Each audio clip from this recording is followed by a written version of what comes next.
Do you enjoy shitty movies? Well, good news, I got one for you.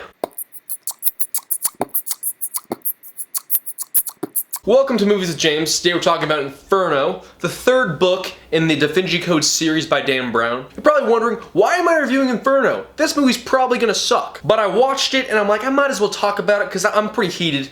It sucked more than I thought it was gonna suck. In fact, it's so bad, I'm starting a new series called Shitty Movie of the Week. I might not do it every week, it might just be whenever, so I'm gonna rename it Shitty Movie of the Week or whenever. So Inferno got 19% on Rotten Tomato. I don't know why, it doesn't deserve that much points. That's ridiculous. It stars Tom Hanks, but we all know Tom Hanks is going downhill. First there was Cloud Atlas, then there was Larry Crone, then there was goddamn Sully. We're coming in for landing, we're coming in for landing, and we landed all safe. We're all safe, that was the movie. But Inferno takes the cake for the biggest piece of Tom shit I've ever seen. Ron Howard directed it. Ron Howard, we always hear Ron Howard. Ron Howard, he's so fancy, he's such a good producer. I hate Ron Howard. We act like Ron Howard's so great. Have you looked up his filmography? Have you looked it up? The best movies of his whole list are Beautiful Mind, Backdraft, Apollo 13, The Grinch, and Osmosis Jones. That's the best movies he's done. Oh, but thank God for Ron Howard. Without Ron Howard, we wouldn't have Cowboys and Aliens and The Dilemma. I'm still convinced the best thing Ron Howard's done is narrate Arrested Development. Your average American male is in a perpetual state of adolescence, Arrested Development. Hey, that's the name of the show. But back to Inferno. It's just a fire pit of shit. Felicity Jones is in it, but I still have a bit of an issue with her because she's in Rogue One, and I hate Rogue One. You can't make 8 movies in a series. That's way too much. But anyways, here's a synopsis of Inferno. Robert Langton is a professor, and he's had a bunch of issues with the Da Vinci Code and angels and demons. He kind of solves mysteries related to Jesus. In his newest endeavor, Inferno, he wakes up in a hospital, just kind of beaten up. People are trying to kill him. Italy's after him. The World Health Organization is after him. Pretty much everyone's after him. He goes from museum to art gallery to museum to church to art gallery to museum to church to art gallery, cracking the code from the billionaire who's trying to kill half the population because he's like, there's too many people, we gotta kill half the people because if we don't, then the world will end. What is it with billionaires? They keep thinking the world's gonna end. This guy in Inferno thinks that we need to kill half the people so then people in the future can survive. Elon Musk's like, we gotta go to Mars, guys, we gotta go to Mars. Fuck both those ideas. I have an idea. Let's go underwater. Let's build Atlantis. Bioshock shit. It'd be dope. Better yet, let's just drain the ocean. All that space cleared up. We can't drink the water anyway. Fuck shark attacks. Problem solved. Throughout the movie, Tom Hanks keeps having flashbacks and visions of hell or something. I'm pretty sure someone just slipped Tom Hanks a bunch of salvia or something because he's just flipping out the whole movie. It's like Memento. They're going back and forth between hell and reality. I don't know what the hell's going on. But that's about the whole synopsis. Robert's being chased by everyone in Italy. They're looking for some kind of clues that related to the religion.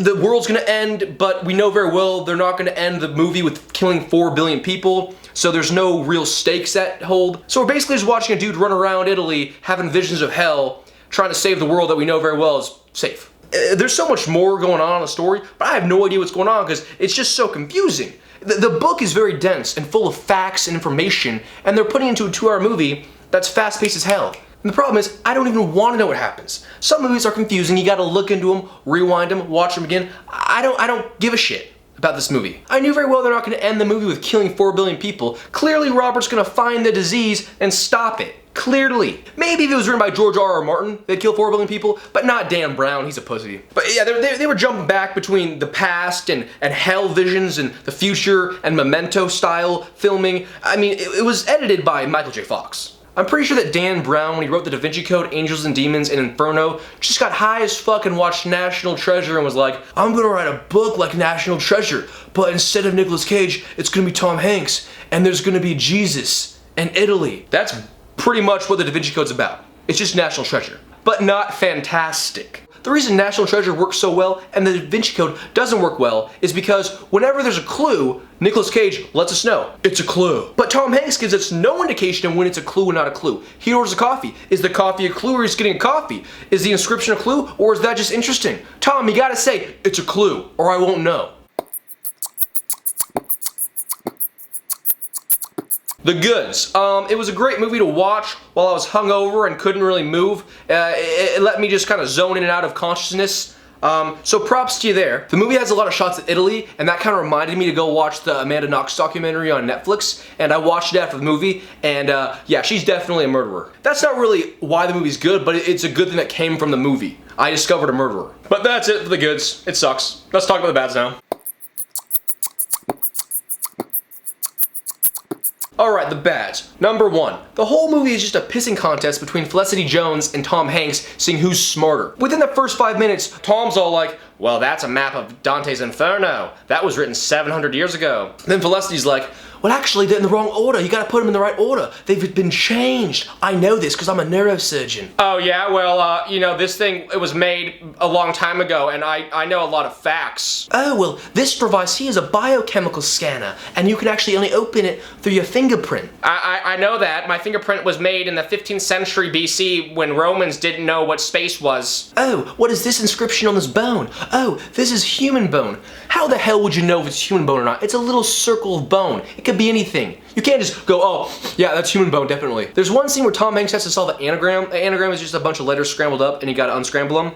And there's 7 letters, and instead of using the Words with Friends cheat app, nope, Tom's like, I'll just do it in my head in the car. Just use the app for Words with Friends, you retard. Every 5 minutes they kept introducing a new character, and I have no idea who the character is. It's like, oh, this is this dude, he's important, he's a powerful man, he wants the Jesus secrets as well, so you just know that he's part of the code of the world, of the conspiracy. He may want to end the world or may not. We don't know who wants to end the world and who doesn't. Half the people in the movie want to end the world, other people are like, no. It's very vague why people want to end the world. So the entire country of Italy is looking for Tom and Felicity. They keep running around from church to museum to monument. It's ridiculous. They keep going from all these places trying to solve the clues, and the whole country's like, what are they doing? Let's find them. Just go to every single museum, monument in Italy. There's like 20 of them. Just go to them. They'll be in one of them. Alright, time to rate this movie. 5 categories: story, acting, production, creativity, and watchability. Let's begin. Story. Let's run around Italy, try to solve the clues to stop the people that want to end the world, even though we clearly know the world's not going to end. 0. Acting. Shit. 0. Production. They had some nice shots of Italy, I guess. Yeah, we'll give it a 0.25. Creativity. They stole it from a book. 0. Watchability. Unless you're passing out in and out of hungoverness, you're not going to watch this movie. It's a nightmare. It's literally like the whole 7 stages of hell within a movie. Maybe that's the point of the movie, to ironically show hell through watching the movie. 0. 0 plus 0 plus 0 plus 0.25 plus 0 equals 0.25. 0.25 times 4, that's 1. 1%. Perfect score for this movie. Giving it 1% lets everyone know, hey, there's 2 hours of footage here, so it is a movie, but it is the worst movie you'll ever see. So that's something you gotta take in mind. Ron Howard, go back to Arrested Development. That was your best thing. Stop making movies about Australians driving cars and killing whales. What is it with you and Chris Hemsworth? He's like Hitler's dream. Alright, some final thoughts on this movie. Why is this a movie? Who wants to see this movie? I don't understand. And why did Tom Hanks sign up to this movie? What were you thinking, Tom? I don't get Tom Hanks. He has like $400 million. Why don't you go buy an island and just live there? Stop making shitty movies. You've made good ones. You don't need to make any more. I actually have some good ideas of why you should watch this movie. If you're in the room and you want someone to leave, just throw this movie on. They'll get the fuck out of there immediately. Alright, well, thank you for watching Movies with James. It has been a fun time destroying Ron Howard's career. I'm sure this movie will definitely destroy it. Everyone's gonna watch and go, Ron sucks. I did it myself. So join me next time when I talk about a movie that hopefully is not an Inferno. Have a nice life. I believe in you. Well, no, I don't.